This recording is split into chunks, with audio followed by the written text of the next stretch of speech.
Hey guys, it's Captain Harris and I'm back with Logan for another Iron Maiden themed video.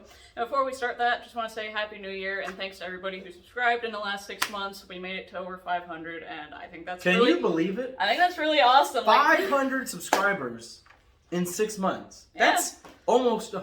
I didn't really expect much. I just wanted to make some videos for my friends on the forum, doing the Belshazzar's Feast stuff, doing some concerts, and I'm just really glad that a lot of you have stuck around. So I'm excited for the new year. We're going to be seeing Maiden and vlogging on the road. Hopefully we'll be seeing them. Hopefully seeing Maiden vlogging on the road. But anyways, thank you guys for that. But today's video is we wanted to... Get to the point. We got to get to it. We wanted to discuss our favorite Iron Maiden lyrics, our top 5 each. So we each have 5 different songs.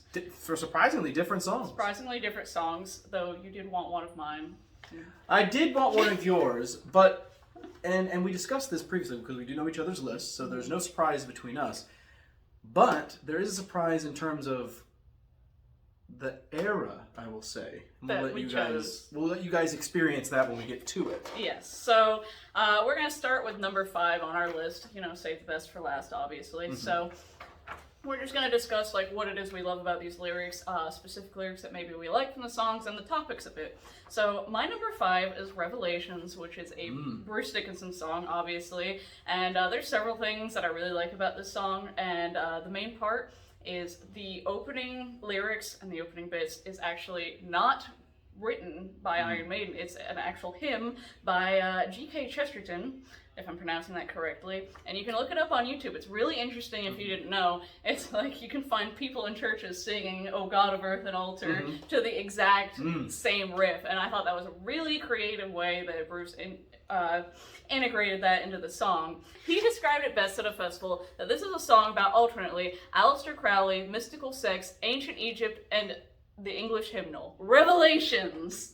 So it's got ancient sex? It's got a lot of really interesting topics that I'm not going to get into to keep this shorter, but and PG. It's got a lot of classic Bruce using his occult references, especially with tarot, like the Hanged Man, and there's a lot we could dive into with it, but I'm going to leave it at that. Number 5, The Thin Line Between Love and Hate, which is a Murray Harris, is the final track on Brave New World, the first of the reunion records, as they're sometimes known. Obviously, everyone has their own interpretation of music, and in the same way, the interpretation of music can also be taken into the interpretation of this song, which is the different perspectives that we have over our actions. And what one does out of goodness, you could also be perceived as evil, and that you're not always going to be the hero in everyone's story. It also tackles the idea that we are born with a sense of self, but we do get to change that vision as we live. Our actions can shape us as much as where we have come from, and that the path ahead is wider, and as the lyric goes, a trail there is to burn. So there still is time for you to change whatever path you want to be on. But what I also love about this song is the way the vocal performance is. Towards the end of the song, the way the chorus is repeated, and sort of like how Bruce is able to, experiment with these crazy lines. It's just, you know what I'm talking about. Oh, yeah. Obviously, if you haven't listened to the last minute of A Thin Line Between Love and Hate, give it a chance. So we'll move on to number 4 then. My number 4 is The Legacy, which is a Harris Gers song. They always write such awesome songs like The Time Machine. Death of the Celts. No, that's just Harris. That's just Steve. Still, I've got a lot of you comment asking if I like that yet. I don't. That's fair. That's fine. So mine's The Legacy, number 4. And song topic is basically just like everything else on A Matter of Life and Death, the horrors of war. It's just interesting. It's sort of like, Sabaton has like these songs that are, this song is exactly about this, but with Maiden and like A Matter of Life and Death and everything, it's like, kind of makes you wonder on some of them. Because you have The Longest Day. Yeah. You have The Longest Day, which is like obviously about D-Day. Sure. But I find The Legacy is just like more open to interpretation about like their views on war. I think that it talks a lot about like fear-mongering and stuff, like we seem destined to live in fear. Yes. Some that would say Armageddon is near, people are always talking it's the end of days and everything like that. So that's actually, that to the end of the song is my favorite line, just we seem destined to live in fear. And then that whole ending, it's so good. That whole ending is just, again, last song on the album, just like the previous song was for me, if you go back, just listen to the last moments of the Legacy. Yeah. And it is this, like, peak of just, like, hugeness. Yeah. There's no other words for it. Like, Yeah. it's amazing. My favorite block of lines was that one I just said, and then, but some are not just not wanting peace. Their whole life is death and misery. The only thing that they know is fight fire with fire. Life is cheap. And it's just like, I don't know. It's just really thought-provoking, really great lyrics. Just awesome way to end that album, and yeah. Oh, so good. Yeah, that's pretty much all I got to say. Other than the lyrics just flow so well. I love when a song is just like there's not like a weird stress in trying to say the lyrics or anything. I just think that they flow just as they should while still being able to tell such a great story. Which is what's important when you think about great lyrics, because lyrics are not just words; they're also how they are presented. Mm-hmm. The way they're presented in the song "The Clairvoyant." You like that segue? Mm. I like The Clairvoyant. It's another Harris song, just Harris. Obviously, Seventh Son, Seventh Son. Slightly a conceptual record. Would you say that it's a conceptual record in some areas? Absolutely. Okay, well, I don't want to be definite. I'm pretty sure it's our only concept album, but it is, because I mean, it's written about the book, Seventh Son for Seventh Son. Oh, okay. Yeah. The song is, for The Clairvoyant, I have it as a very self-reflecting song of, the Seventh Son album. The character is looking at themselves and also how they view their life against the visions that they've had for others. And the idea, I love this lyric, so good. You probably already know what I'm going for. As soon as you're born, you're dying. What a feeling of like carpe diem. In a way, I view it as almost a positive. It's like, as soon as you're born, you got to get on with it. You have to keep pushing on and continue. Clairvoyant. Also, what a song. Oh yeah. Yeah, it's one of the best on that album. It just rips. Yeah. I think on Seventh Son, my favorite lyrics would have to be Infinite Dreams. So that's also just an incredible vocal performance. Hell of a song. If I had to make a honorable mentions, I think Infinite Dreams would be on the honorable mentions. I'll give my honorable mention. I have one honorable mention that I really struggled with not putting on this list. I'll give it afterwards, but yeah, this was kind of tough to decide which songs to pick, because it's like I have my for sure number one and number two, and then after that it was just like, ooh, this is difficult, So that all you got for four? So I got for four. I'd like to hear what your number three is. All right, my number three is actually what I struggled with. I was going to put Dream of Mirrors, but as I was like reading and researching those lyrics, I was like, I think there's a song that I like a lot more than this one, and it's If Eternity Should Fail, which is from Book of Souls? From Book of Souls. Wow. Yeah, it's a Bruce Dickinson song. This was actually, funny enough, supposed to be a song on his solo album. Oh. And I have a little excerpt, a little quote from Rolling Stone Australia. When the album came out, they put out an article that said Dickinson had for some time been working on a solo album based around the concept of a machine that steals people's souls. Harris heard its opening track, If Eternity Should Fail, which Dickinson had demoed with his solo producer, Roy Z, and immediately declared it the perfect opener for Maiden's new record. The spoken word at the end of the track is actually the beginning of the storyline for the solo album, and introduces one of the characters, Dr. Necropolis, explains Dickinson. And I said to Steve, does it matter that there's a spoken word and then nothing else happens for the rest of the album? And he goes, it doesn't matter, it's talking about souls, it's great. Quick aside. How great is it that Steve has this history of just seeing things one time and knowing and going, that's what I want. Yeah. Dance of Death album cover? That's it. Well, it's not finished yet. Good enough. Mention souls, it's good enough for me. Check out this demo from Final Frontier. Use it. It's got a bad drum machine. Put it on the record. Steve, what a guy. What a guy. What a guy, Steve. We Thanks for watching, Steve. But yeah, I just really love this song, and just like hearing about that quote in the article, I was just thinking like Dr. Necropolis, it's like I would love, just based on that, to know like what else is on Bruce's solo album, just because these lyrics are so great, and just like that Dr. Necropolis character, it's like, who is he? What was Bruce's plan for this guy? And my favorite lines from this song are actually, funny enough, on her flag. I love the lyrics of this song so much that I based my 2017 tour banner off of some of the lyrics, which is We're Strange Believers, All of Us, which I thought just like fit so well for the Iron Maiden fan base. Oh, big time. Very strange. We rise from slumber, it calls our name, recalls our number, abide with pain.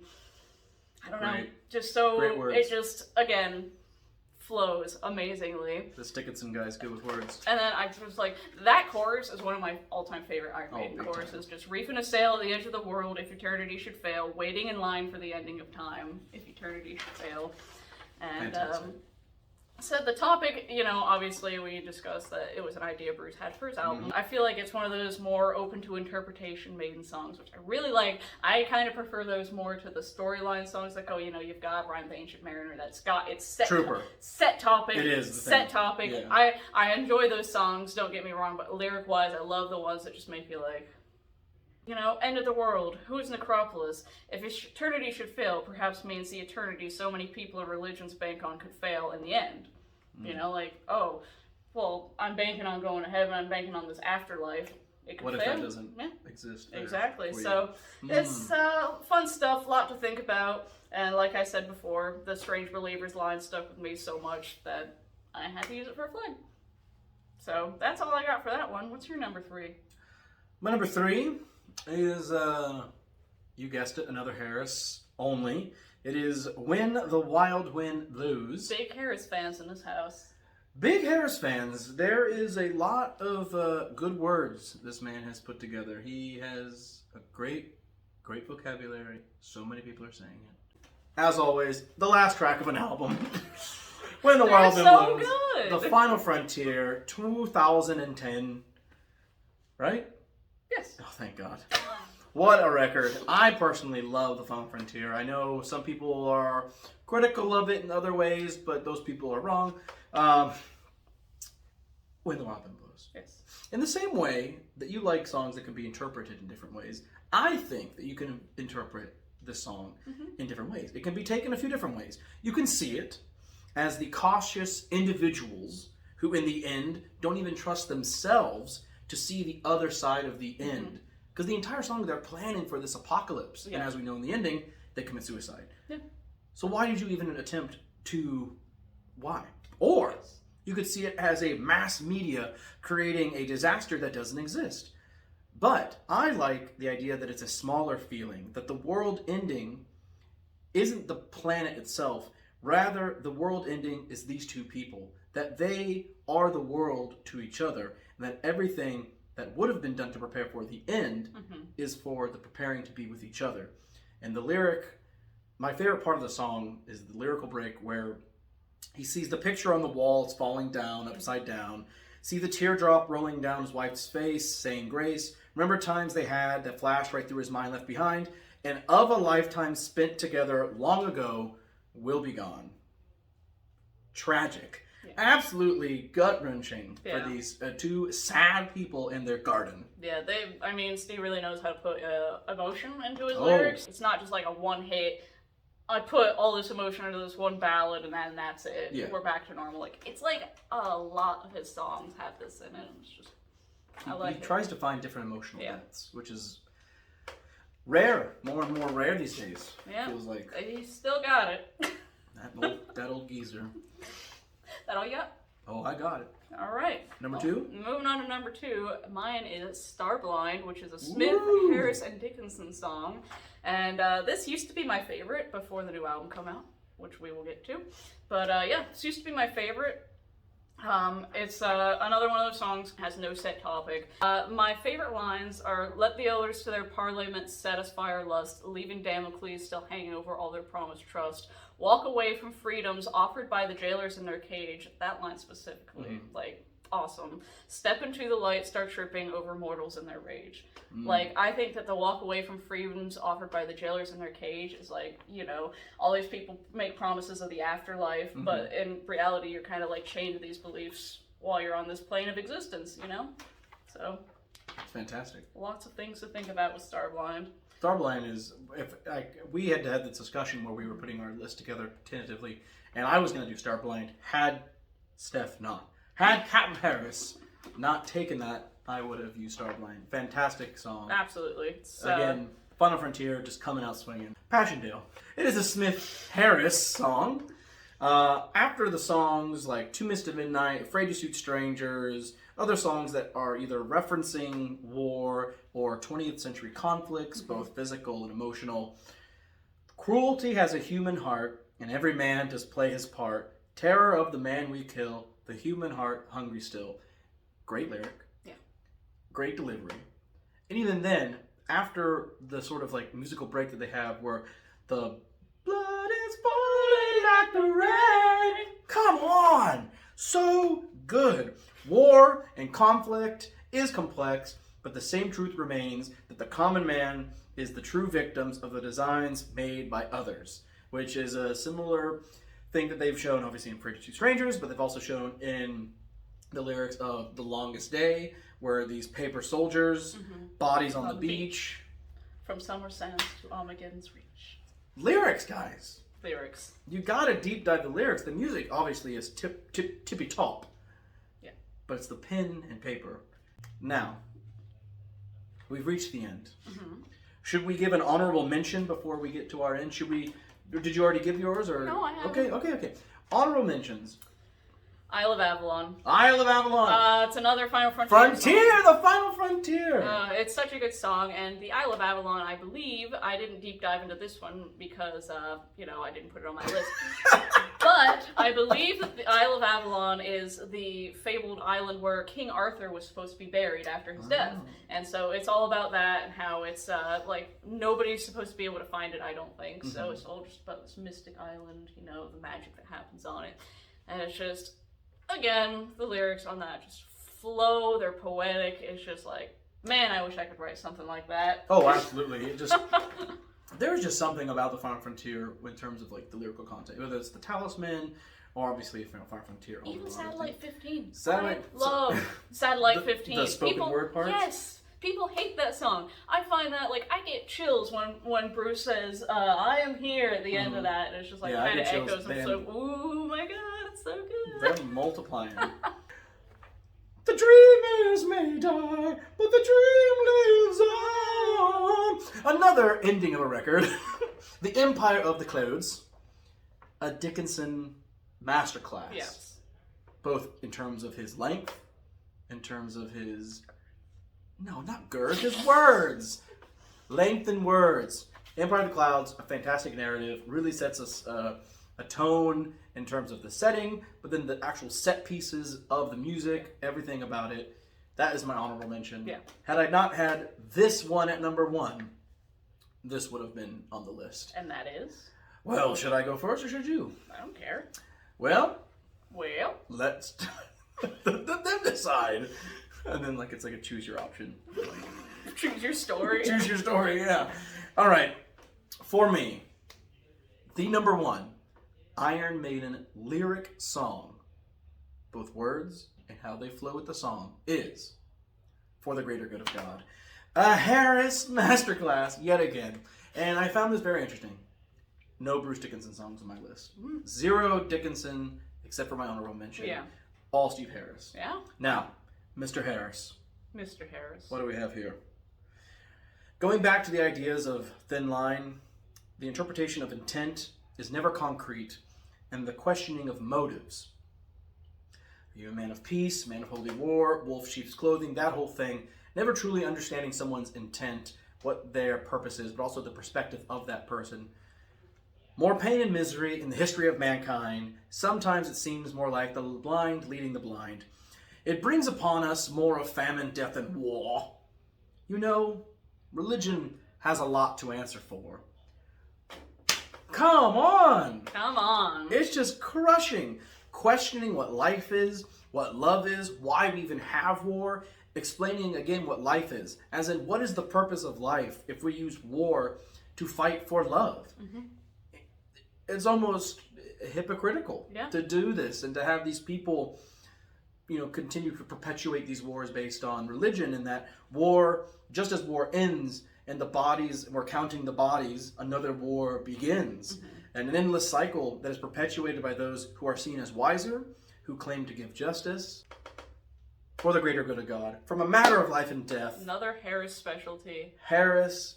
Just absolutely cracking it straight out of the park. One of my favorites on the set list for the last tour they did as well. Legacy of the Beast.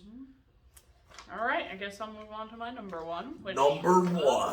Which is also a Harris solo song. Harris solo? The Parchment. Wow. That's why I From said... Senjutsu? Yeah. The latest Iron Maiden record? The latest Iron Maiden record. Available now? Yes. So, like I said before, Starblind used to be my favorite lyrics. And then this album came out, and when I first heard this song, there was so much to take in, and then I had to do my listen where, you know, you have the lyric book, you read through everything, and my god, it just blows me away every single time I listen to it. I think I finally got them all down, you know, like I do my sing-along sections in my van enough every day. I think I've got them all down. My van!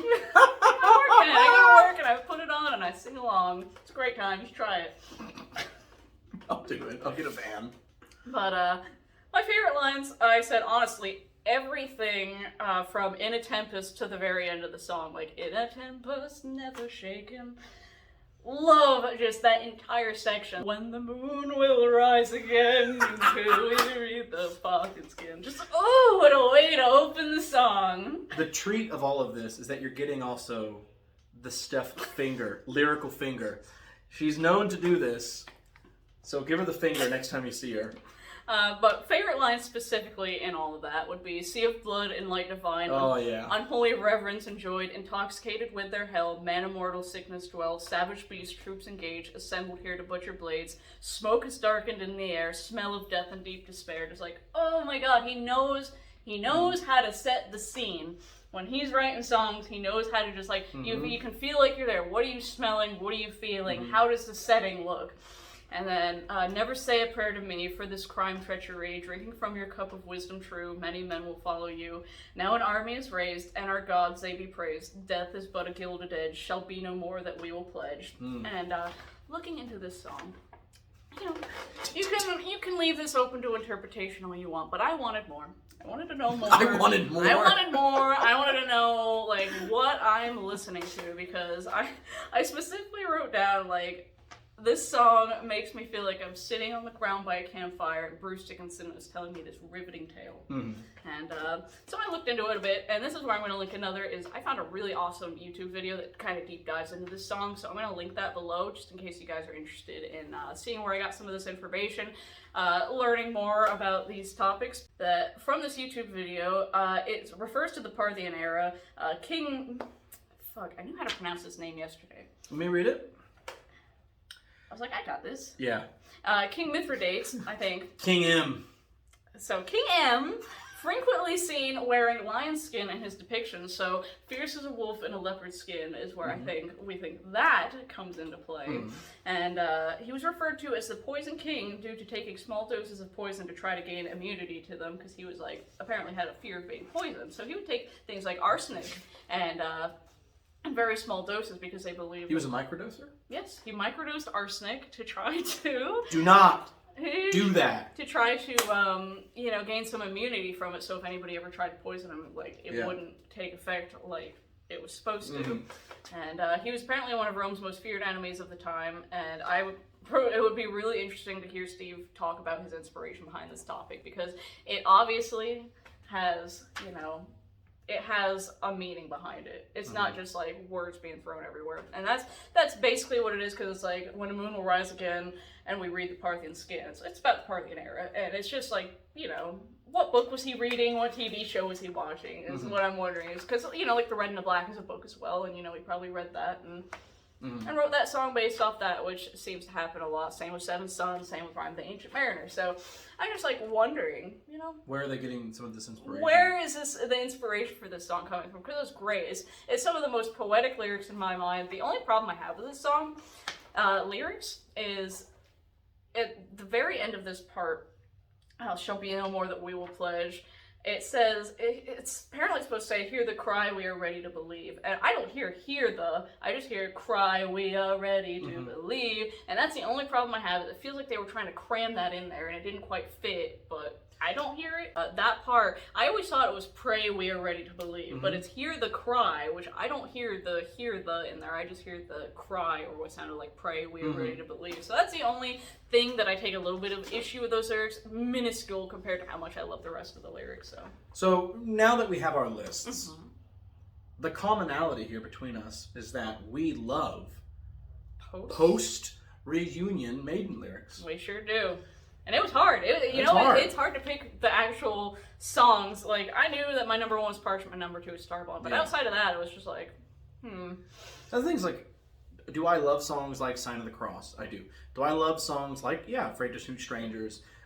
Even songs like Judas My Guide. Like, I love that song, but I necessarily love the lyrics. And then obviously you have songs like Hallowed Be Thy Name, Rhyme, all these sorts of like epic songs of the 80s, the golden era as it were. Yeah. But there's just something about Maiden the past 20 years. Oh, so good. Which is also a weird thing to say. 20 years of Maiden post-reunion. So I don't even think we should even call it that anymore. It feels like it's just dead. I mean, he's here. He's here. Yannick is still plugged in, still sounding great. But post-reunion Maiden, I love it, and I can't wait to hear, hopefully, the Parchment live, Legacy of the Beast. Yeah, I'm hoping, I know Nico said at the party that he would love to play the Parchment. He's like, oh, Steve and I, we want to play 5 songs, but Bruce, he only wants 3. I'd love to play the Parchment. I'm like, oh, play the Parchment. I know they won't. Wow. I know they won't next year. We're probably going to get like some Jutsu, Stratego, and Writing on the Wall, and that'll be it. And then we have to wait Should we save our predictions for next year for another video? Next year. This year. Oh my god, you're right. It is currently January. I didn't want to let them know where we were exactly. I don't want people coming to your house. You're telling them the date, not the location. People have their ways. Yeah, it's January 2nd, so we can say the predictions if you want. I'm just saying. No, it's another video. This has already gone on too long. I'm just saying. But yeah, so that's our favorites, and we're looking forward to hearing what some of you guys' favorites are. Because let us know. I really enjoy reading you guys' comments. I love talking about Maiden. As you can see, I started a freaking channel, and we've done many videos on Maiden. Yeah. So I really enjoy reading you guys' comments. So comment below, what are your favorite Maiden song lyrics? Why? Do you know what they're about, or do you leave it open to interpretation? And hopefully we'll see some of you very soon. On tour. This has been Steph. And Logan. Good night. Signing off. We're at a festival. Look at my hair today. Magnificent. Go on then.